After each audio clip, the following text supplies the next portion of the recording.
Bienvenue à Hôtel Central. On reçoit Julie Gauthier, Jocelyn Pelletier et David Guimont. On va parler de ce que moi je déteste, le travail.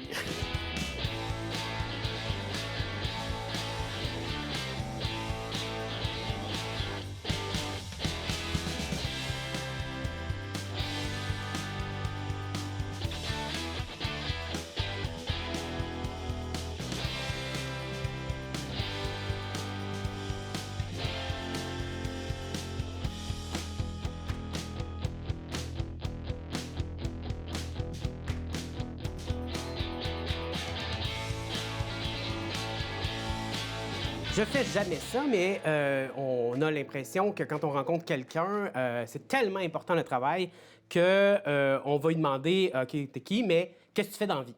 Alors, je vais faire exception à la règle et aujourd'hui, puisqu'on parle du travail, je vais te demander t'es qui puis qu'est-ce que tu fais dans la vie? Je m'appelle Jocelyn Pelletier, puis je suis technicien à l'information scolaire officiellement au Cégep de Rimouski. C'est tout? Non, je suis aussi conseiller municipal à la ville de Rimouski, puis je siège sur quelques conseils d'administration, là. Ben oui, fait que plusieurs travaillent dans ta vie. Oui. T'es qui? Qu'est-ce que tu fais dans la vie? David Guimont, je suis co-coordonnateur au Centre de recherche sur les approches d'innovation collaborative au Cégep de Rivière-du-Loup. Fait que je fais ça pas mal à temps plein. Les approches collaboratives, c'est fancy, c'est le fun à dire. Oui, oui. T'es qui? Qu'est-ce que tu fais dans la vie? Julie Gauthier, je suis agente de recherche à l'UQAR, je suis pigiste, je suis artiste, je suis maman, je suis...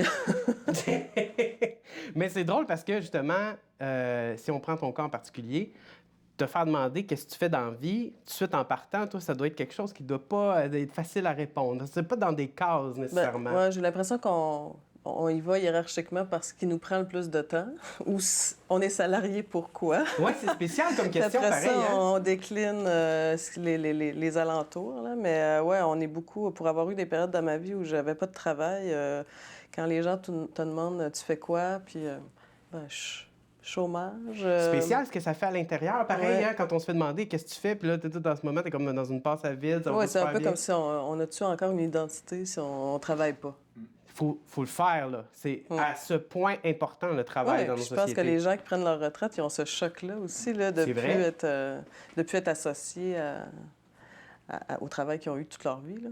Puis, est-ce que tu as plus de facilité à te définir aujourd'hui au-delà du travail que ça a déjà été, mettons, dans ta vie ou c'est encore un... Non, de plus en plus. J'ai l'impression qu'il y a une recherche qui est peut-être généralisée. J'ai l'impression qu'il y a beaucoup de gens autour de moi qui cherchent le bonheur ailleurs que dans le travail aussi, là. J'ai l'impression qu'on était une génération qui se disait qu'elle avait travaillé toute sa vie. Tant qu'elle travaillé toute sa vie, autant faire un truc ultra passionnant qu'on n'a pas l'impression de travailler, mais ça reste que ça finit par nous habiter nuit et jour, nous épuiser, nous... C'est drôle ce que tu amènes là parce que tu dis une génération qu'on dit qui dépasse seulement bon, le travail comme en se disant comme bon ben là c'est important le travail puis une fois que j'aurai terminé, je vais être à la retraite puis là enfin je vais pouvoir vivre. C'est vraiment plus la façon de voir les choses, la façon de penser. Mais maintenant, la frontière entre le travail et le moment où tu n'es pas en état de travail est difficile à cerner. Est-ce que tu as l'impression de toujours travailler, vu que tu as comme 15 jobs? Toujours. Ah, pour Toujours. vrai, ouais? Oui, toujours. Puis moi, je suis un gars qui fonctionne par projet. Donc, je travaille toujours sur un projet qui s'en vient. Puis une fois que le projet est terminé, j'en fais un autre. Puis, tu sais, tu parlais tantôt, Julie, le travail t'a défini. Il y a le fils d'un de mes amis qui a demandé à son père « Hey, papa, qu'est-ce qu'il fait Jocelyn dans la vie? » Il dit « C'est trop compliqué, demande-lui. » Laisse faire. Tu sais, laisse faire, demande-lui. Mais j'aime mieux que... J'aime mieux... Tu sais, on a dit nos titres par hiérarchie, c'est vrai, mais j'aime mieux qu'on me reconnaisse comme étant Jocelyn qui travaille un peu partout que... seulement le technicien, seulement le conseiller, seulement l'artiste, seulement le... Non, je suis plus que ça, tu sais, j'en ai pas de titre. Mais il y a quand même, Je suis un gars de projet. au-delà du titre puis du projet, il y a quand même des trucs qu'on préfère faire puis d'autres moins dans la vie. C'est sûr. Si tu prends le dossier de conseiller municipal, c'est sûr qu'il y a des dossiers que... Eh mon Dieu, tu sais, des projets de règlement, par exemple, sur le tonnage de sel qu'on va mettre dans la ville de Rimouski, ben ça, écoute, ça... Tu sais... T'as plus l'impression de travailler. Oui, effectivement, tu sais, évidemment, ça me passionne moins, puis je connais pas ça du tout. Fait que, ouais. quand est-ce qu'on se dit, OK, là, je travaille plus, justement, dans le sens où tu me parlais par projet, combien d'heures tu fais par semaine? Je ne sais pas. Ah oui, carrément. Non, je ne sais pas. Tu sais, je fais mon 35 heures au cégep. Puis après ça, ben, je vais à la ville, je travaille sur des projets. Là, j'ai des téléphones de citoyens des fois. Puis j'ai des amis aussi qui sont dans le milieu culturel qui m'appellent pour d'autres projets. Est-ce que le travail, la relation au travail, je parle globalement, tu as l'impression qu'elle a changé dû à ton expérience, justement, du travail? Ben oui, elle a changé parce que moi, je suis pas un gars de... Moi, tu sais, j'ai étudié à l'école de théâtre, puis je suis devenu comédien quand j'étais à Montréal. Puis, quand tu es comédien, tu n'as pas le choix, tu prends des contrats à n'importe quelle heure, quand ça arrive. Fait que je me suis habitué comme ça. Avant ça, j'étais dans un milieu ouvrier, avant d'être accepté à l'école de théâtre, où je faisais des chiffres de 12 heures. Puis tout ce que tu souhaitais, c'est de voir le 12 heures passer le plus rapidement possible, avec une job que tu n'aimes pas. Super payante, mais que tu n'aimes pas. Fait que oui, ma relation avec le travail, elle a changé parce que je me suis dit, moi, je veux avoir du fun dans la vie. Puis je veux me dépasser dans mon travail. Je veux me dépasser dans mes passions. Fait que... C'est ta relation au travail qui a changé, en fait. Exactement. Puis j'ai eu des emplois où, quand ça ne fonctionnait plus, je me suis donné comme mot d'ordre, tu t'en vas avant d'être négatif pour l'entreprise pour laquelle tu travailles. Puis quand tu n'es plus bien où ce que tu es, ben, tu deviens négatif, puis tu nuis à tes collègues, puis c'est ça. C'est un bon conseil. Je pense que je vais y aller dans ce cas. Parce que c'est ça, j'allais te demander. Est-ce qu'un chercheur, ça travaille? Ça dépend des profils de chercheurs. J'aime ta réponse. Nous, je dis nous parce Ça que dépend. la gang qui a démarré le centre de recherche au Cégep de Rivière-du-Loup, ça s'est fait beaucoup en mode intrapreneuriat. Donc, il n'y a pas quelqu'un qui est venu nous dire à un moment donné, hey, on a besoin de dégager des personnes pour démarrer un centre de recherche. Là, vous allez avoir X % de votre tâche qui va être de faire ça. Sinon, on s'est dit, ça prend ça, on va le faire. On va le faire sur du temps en dehors de notre temps. Moi, je suis un prof à la base, donc en dehors du temps d'enseignement. Puis là, tiens, on est capable de trouver un projet de recherche qui dégage du temps puis qui justifie de s'intéresser encore plus à la question. Puis là, tout d'un coup, petit à petit, on dégage du temps. Mais il y a cette posture d'intrapreneuriat-là qui est bien importante. Comment on va faire les choses par nous-mêmes sans que ce soit une commande? Puis un chercheur, c'est un chercheur qui avance et qui fonctionne bien, là, je pense. C'est un qui a cette vision-là aussi. Le type de recherche qu'on fait, c'est très, très appliqué, là. Puis ce qu'on fait, c'est d'aider les organisations dans des choses très pratiques. Donc, il faut toujours être à l'affût de ce qui se passe, développer des partenariats, avoir des contacts avec le milieu. Donc, c'est vraiment pas le chercheur dans sa tour d'ivoire, là. OK. Fait que donc, au final, ta réponse, ça serait oui, tu travailles. et ça ne dépend pas, en fait. Combien d'heures tu as l'impression d'investir dans ta recherche? Bien, on est dans l'équipe, on est les gestionnaires du centre de recherche aussi, donc c'est les heures de tout gestion. ça, là. Alors, on est dans le 50, 60, 65 heures souvent. Ah oui, hein? Mais il faut ajouter aussi une parenthèse, c'est qu'on est un couple dans la vie aussi à coordonner ce centre de recherche-là. Donc, ça facilite le fait de pouvoir en discuter en dehors des heures normales du bureau.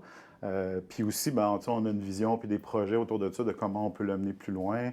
On est relié à des réseaux internationaux, donc on voyage aussi, puis on voit d'autres belles expériences, mais on travaille beaucoup pour arriver à faire ça aussi, là.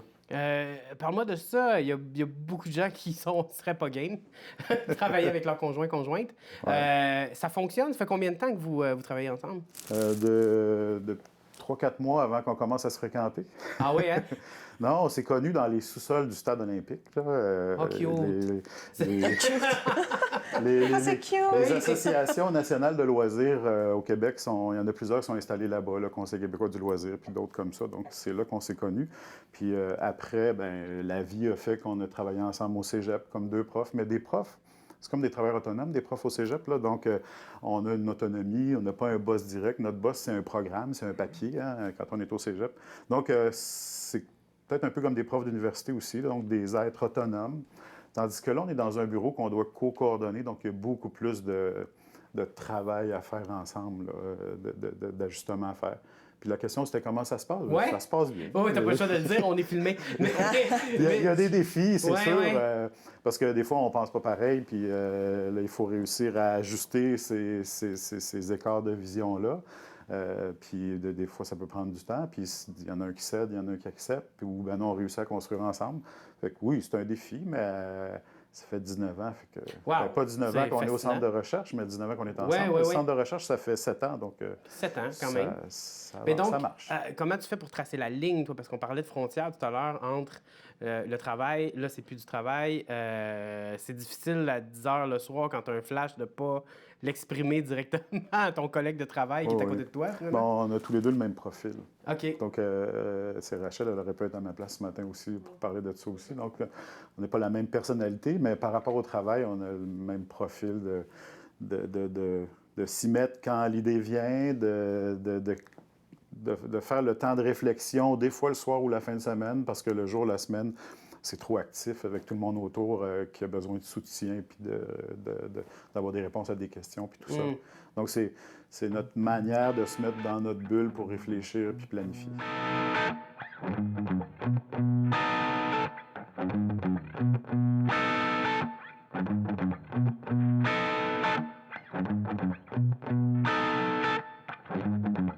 Ça prend un couple solide pour travailler ensemble. Si ma blonde était ici, en ce moment, elle n'arrêtera pas de parler et elle dérangera tout le monde tout le temps sur le plateau. C'est une affaire, le travail, ça, que faut jamais oublier. Si t'aimes pas ce que tu fais, t'aimeras pas ta vie. Il est midi et demi, ça fait déjà 8 heures qu'on est ici. Il nous en reste pour 6 heures. On lâche pas, la gang. Fais tout avec passion, parce que sinon, tu vas te ramasser dans une usine à saucisses. Travailler juste pour ta retraite, puis le jour avant ta retraite, le cœur va te figer, tu vas tomber à terre. Salut, fini, mon chum. Come on, la gang, là, ça va me prendre un peu d'entrain là, sur ce plateau-là. Vous avez l'air mort! Des fois, je me demande si c'est utile. Ça, c'est l'argent, les paiements, la dépression. Ouais, on va prendre la 70-200 pour celle-là. C'est pas ma job, c'est correct. Preneur de son, là, par exemple, là, ce qui est le fun, c'est que tu fermes ta gueule. T'écoutes. T'écoutes toute la journée. On va le reprendre. T'as roté? T'as roté. Je t'ai entendu... Non, je t'ai entendu, Stephen Lee. C'est dur de travailler avec celle que t'aimes, si tu connais tous ses petits défauts. Je suis pauvre, mais en même temps, ça fait du bien quand t'es pas là. Je peux jaser, sinon elle jase tout le temps. C'est une placoteuse, elle placote tout le temps. On y va dans 3, 2... Oh, ma gueule avec ça. Mais C'est toi, ça, Julie, t'intègres ta fille. J'intègre ma fille. Dans ton J'ai travail. travaillé aussi longtemps en couple aussi. Avec le père de ma fille, on a scénarisé ensemble. Puis, tu sais, on avait des chicanes sur des personnages qui n'existent pas. Tu sais, on est en train de se chicaner pour du monde qui n'existe pas, imagine. Mais, tu sais, je pense que la ligne est difficile à tracer, mais quand tu as une passion commune pour quelque chose, ça va. Une fois que l'un des deux perd le feu pour le projet, là, c'est peut-être un peu plus difficile. Mais, ouais, c'est une formule qui n'est pas Mais je vous adoptée à louange tout le monde. totalement. Tu Parce nous que quoi? je vous louange. Qu'est-ce que Ah, tu nous louanges? Ah oui, je vous envie parce que même moi, pas travailler en couple avec ma conjointe, on travaille sur des projets de voyage Ouais. ensemble, on travaille sur des projets d'aller au lac la fin de semaine, de faire toutes sortes de choses, mais moi, travailler avec ma conjointe, c'est impossible. Mais c'est juste qu'en plus, ça fait tomber tout le... tu sais, si ça marche plus, ça fait tomber plein d'affaires. C'est comme un jeu de cartes, là, OK, tu sais. ouais. Si là, le couple travailleur, ça fonctionne plus, là, ça s'étend à beaucoup de choses autour, là. Mais sinon, c'est pas plus dur que d'avoir un couple qui est pas capable de parler à l'autre de sur quoi il travaille, tu sais. Oui, non, je suis capable, mais de travailler les deux dans le même bureau. Ah ouais, mais c'est des questions de personnalité Ouais, aussi. c'est ça. On est deux têtes pense. fortes, là. On a inventé quelque chose qui s'appelle la conciliation travail-famille dernièrement. Et maintenant, travail, famille, vie personnelle. Oh, Ouais, c'est on vient de vrai. jumper ça d'un niveau. Est-ce que ça existe? Est-ce que c'est une fabulation de notre époque? Comment vous voyez ça? Je veux dire, justement, tantôt, j'amenais le fait que tu incluais ta fille dans le travail avec des résultats, ma foi, extraordinaires, là, parce qu'elle est très talentueuse. Mais au-delà de ça, il n'y a pas un moment où... parce que moi, ça m'est arrivé personnellement. Je veux dire, un moment donné, je regarde ma conjointe, puis on est deux, puis on a juste un enfant, mais on se dit... On n'y arrivera pas, c'est impossible, tu sais. Ça ne peut pas fonctionner. l'enfant malade, la garderie qui appelle, l'école, c'est ça. Ben, j'ai l'impression que c'est ça que c'est un type de travail qui est recherché beaucoup, qui nous donne la liberté. Tu sais, il y a beaucoup de gens en ce moment en télétravail qui découvrent le bonheur d'être à... Tu sais, tu te réveilles, 5 minutes plus tard, tu peux être devant ton ordinateur. Tu n'as pas tout ce temps perdu-là à te préparer, t'habiller, te maquiller, courir à la garderie, aller... Tu sais. Tout ce temps-là qui est récupéré, c'est précieux. Puis c'est un genre de... Ça aide à avoir une conciliation travail, famille, vie personnelle. Je rajoutais vie personnelle parce que c'est pas parce que tu n'as pas d'enfant que tu peux pas avoir... ton travail pourrait pas être concilié avec ce que tu aimes. Là. Fait que donc, toi, télétravail, c'est oui. C'est la joie. Moi, oui, le télétravail pour ou contre? Moi, oui, mais pas que, là. Donc, quand c'est arrivé, le confinement, ça s'est bien passé collectivement, là, de passer en télétravail parce que technologiquement, on avait ce qu'il fallait là, pour la communication, pour les dossiers collaboratifs puis tout ça. Mais on se rend compte quand, après les vacances, on a eu la possibilité de recommencer à travailler ensemble, on était super excités. Là. Ah, carrément. Début août, là, on était contents de se retrouver. Nous, on travaille dans un espace ouvert, là, dans notre secteur du cégep de Rivière-du-Loup. Puis la consigne, c'était espace non attitré, espace nomade. On vous encourage à changer de place le plus souvent possible pendant la semaine. Tout roule, les tableaux roulants, télé roulante, table roulante, tout ça. Mais là, avec le post-confinement, la ça va pandémie... avec le purel, hein? C'est ça, on s'est fait comme dans une écurie. Donc, chacun a son box. Puis là, il y a sa table dans ce coin-là, puis il ne peut pas choisir une autre table. Quand on va être sorti de ce contexte-là, bien, on espère encourager encore la mobilité physique dans l'espace. Là. Tu vois, moi, j'ai trouvé ça super difficile. Parce que 70 du temps que je passe au cégep, c'est avec les étudiants, à prendre un café avec eux autres, à jaser avec eux autres, à les animer. Là, quand on s'est retrouvés en Zoom, il a fallu que je sois super ouvert d'esprit. Là. Puis j'ai fait des espèces... J'ai trouvé ça difficile. J'ai fait des espèces de marathons ouverts où je disais 4 heures de temps en Zoom avec Joss. Fait que là, les étudiants venaient, puis ils partaient, mais là, au bout de 2 heures, là, la tête était vide. Là, j'essayais d'être positif puis de les animer, mais c'est vraiment pas évident. Puis, tu sais, là, Vraiment un défi. Oui, c'est un défi quotidien. Ben oui, c'est ça. Puis, tu sais, moi je consacre. Les 20 dernières années sont consacrées aux jeunes, en majorité. Si on parlait de mon travail tantôt, j'ai nommé plein de choses, mais j'ai oublié de dire que c'est pour les jeunes que je fais ça. Ouais, tu vois, quand un jour je disais, tu fais quoi? Moi, pour moi, Jocelyn, c'est il travaille avec les jeunes. C'est ça, exactement. ça c'est ça. Bon, ben, parlons-en. Ça regroupe tout. T'es le gourou des jeunes. Qu'est-ce que les jeunes... quelle est la vision des jeunes par rapport au travail? Qu'est-ce qui apporte de nouveau? Qu'est-ce qui est fresh de leur vision du travail? Écoute, ils sont tellement rendus technologiques. Moi, là, dans mon bureau, là, c'est pas, excusez-moi, là, c'est pas une adjointe administrative que je vais demander comment faire un Google Form ou comment faire un événement Facebook. Ou, bien là, on est rendu loin. Là, ça fait longtemps que je fais des événements Facebook, mais ce que je veux dire, c'est que je mets un jeune à mon bureau, puis hey, montre-moi comment ça marche, puis ils le savent. Là. C'est ma fille de 12 ans qui m'aide à balancer mon ordi sur ma TV. Exact. Donc, tu sais, puis, ça, c'est vraiment une différence majeure que tu as constatée. Là. C'est un fait. On est passé dans une autre genre de réalité. Ou est-ce que pour des gens comme nous, plus âgés, c'est pas la même, c'est pas aussi évident, c'est pas aussi fluide ou efficace. Qu'est-ce qu'on peut apprendre de ça? Qu'est-ce que ça peut nous dire sur le futur du travail? C'est intéressant. Tu me dis que les jeunes, c'est la première réaction que tu as eue, tu t'es dit, ils sont vraiment technologiques. Ouais. C'est ce que tu as dit par rapport au travail puis le rapport entre les jeunes et le travail. As-tu l'impression que ça va devenir...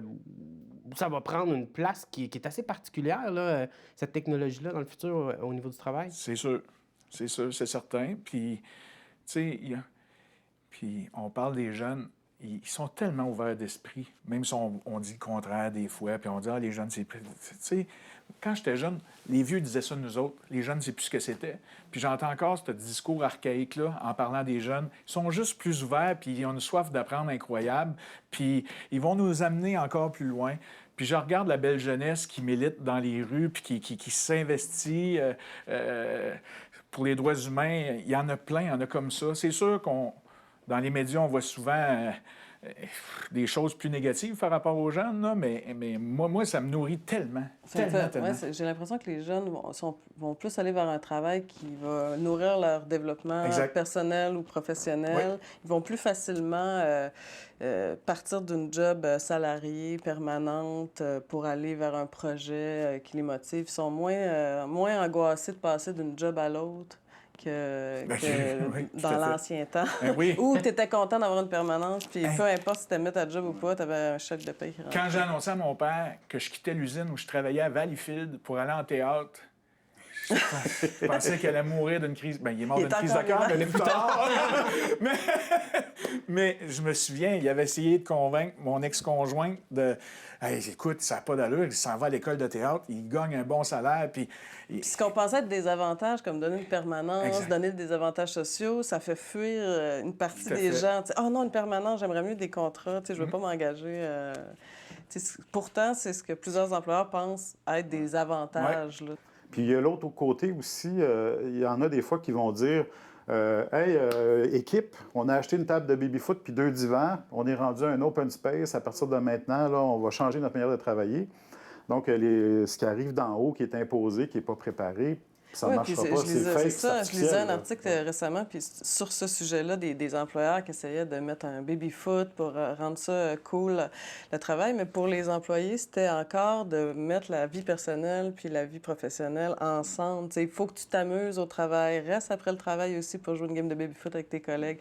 Aussi, la fin de semaine, on a un événement de team building. C'est comme toute ta vie est envahie par le travail. Puis on parlait d'identité tantôt, puis j'étais en train de réfléchir, je me disais, on s'identifie au travail, le travail qui te rapporte l'argent, qui te fait gagner ta vie. Mais les retraités que je connais, moi, ils n'ont jamais autant travaillé de leur vie, mais ils choisissent le travail qu'ils font. C'est plus nécessairement... Ils ont la liberté, finalement, de travailler sur des choses qu'ils aiment. Puis il y a tout ce mouvement-là des gens qui veulent être des jeunes retraités, là, des gens de trentenaires à retraite là, qui ont vécu avec 15 000 $ pendant... 15 ans, puis là, tout d'un coup, ils sont libres, mais ils continuent souvent de travailler, mais ils choisissent ce qu'ils font. C'est plus une obligation, le travail. C'est plus ça t'es plus ton identité première de gagner ta vie en faisant quoi. C'est encore un rêve, ça? D'arrêter de travailler? C'est comme le fameux... Bien, de choisir.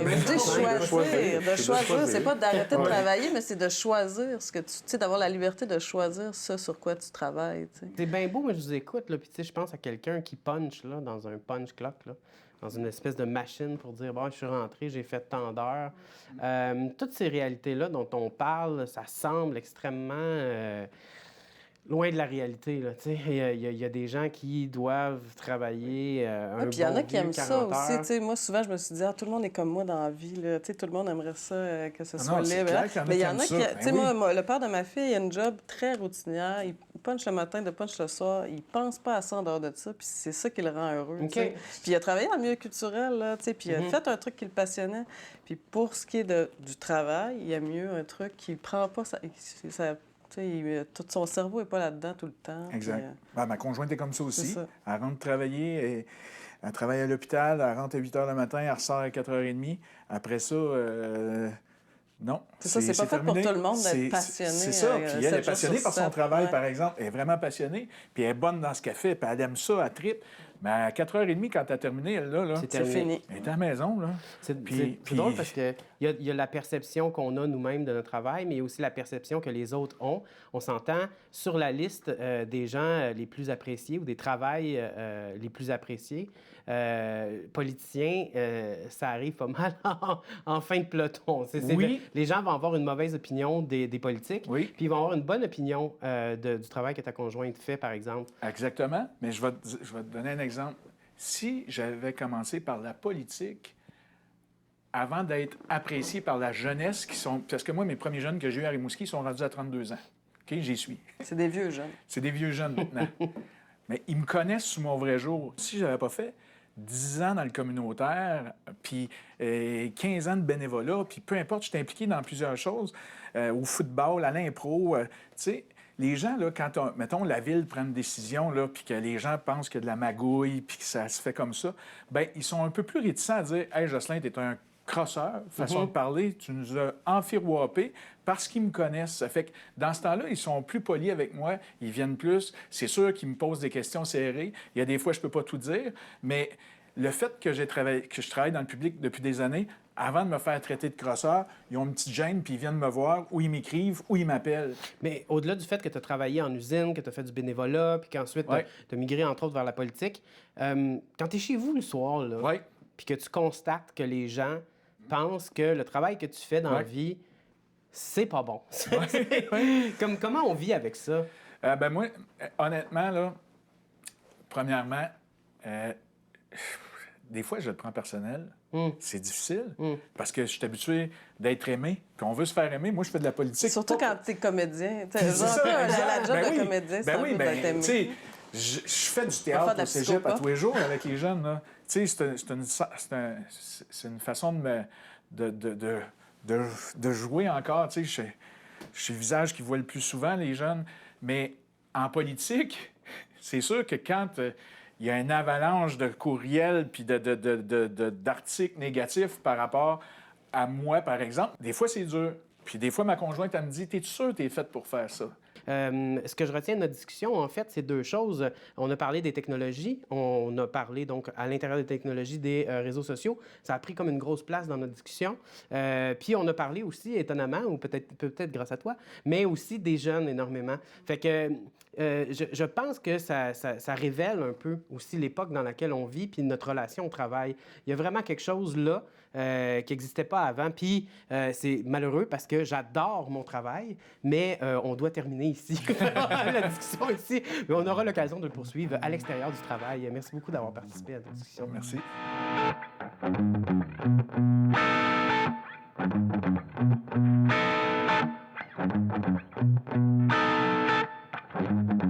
Le travail fait partie de nos vies, on sait, puis je te vois, puis t'as l'air d'avoir Hey, je suis travaillé en masse fatiguée. aujourd'hui, Hey, j'ai clairement. une grosse journée. Les clients étaient pas faciles avec moi, là. Oui, oui. On dirait que tout le monde était fâché après moi. Mais pourtant, t'aimes ton travail. Des fois, on dirait que j'aurais envie de changer d'emploi. Ouais, mais c'est pas tous les emplois qui sont nécessairement meilleurs, là. Ben, hier, je t'avouerais, pour me rassurer, je suis allée voir quelques emplois que, mettons, je n'aurais pas fait. Ah non? Tu veux que je t'en donne quelques-uns? Vas-y. Il y a des gens qui sont payés à être renifleurs d'aisselle. Ah, c'est un vrai métier, ça. Oui, renifleur d'aisselle, en fait, c'est quand que tu fais une nouvelle compagnie de déodorisant. Il faut quand même quelqu'un pour le tester. Effectivement. Mais cette personne-là est payée environ, moi j'ai trouvé 5 000 € par mois. C'est quand même payant. Puis son but, c'est que quand il y a des gens qui essayent les types de déo, ben elle doit passer d'aisselle en aisselle pour essayer de voir si le déo marche sur tous les types de personnes. Encore un ex-sommelier ou sommelière là, qui s'est trouvé un débouché. T'es sûr que ça te tenterait pas d'essayer ça, de sentir des petites aisselles? À 5 000 € par mois, peut-être. Ah, plus payant que sommelier. Oui, définitivement. Mais lui, il a l'air déjà plus plaisant que... J'en ai vu un autre. Quand on parle de nourriture, as-tu pensé à ceux qui doivent tester la nourriture pour chats? Oh, ça se fait, ça. C'est pas des animaux seulement qui vont tester la nourriture. Non, pour parce chat. qu'un chat pourrait pas te dire « Ah, wow, mon whiskas, c'est excellent! » Ben, ils pourraient manger avec appétit. Il faut quelqu'un qui va nous dire si la nourriture, elle goûte bon, malgré le fait qu'elle a été mise dans une canne une telle quantité de temps, donc savoir si les agents de conservation marchent. Mais il y a d'autres métiers. As-tu déjà voyagé dans des pays comme au Japon ou même en Europe, dans certaines places? Ben, j'ai malheureusement pas été au Japon, mais... Souvent, dans les métros, ils sont obligés d'engager des gens pour pousser, pour être sûr que le plus de monde possible rentre dans les métros. Ah oui. Mais il y a des gens payés à toute la journée, s'assurer qu'on entasse le plus possible de monde dans le métro. Oh oui. Il doit pas être très populaire en temps de COVID, mais imagine ces gens-là à la fin de la journée. Tu dois être fatigué des bras. Puis ça doit être socialement très difficile de pousser des gens entassés dans un métro comme ça. Et sûrement. Fait que finalement, ta job est pas si pire que ça. Je suis bien contente d'avoir mon petit métier tranquille avec du monde en haut. Même si des fois le monde sont pas faciles. Je finis pas avec les bras enflés ou une odeur un petit peu bizarre dans le nez. Encore moi avec une cuillerée de whiskas. Exactement, dans la bouche. Ben nous, on est super contents de t'avoir avec nous. Merci, Joe. Ça fait Ça plaisir. me fait sourire.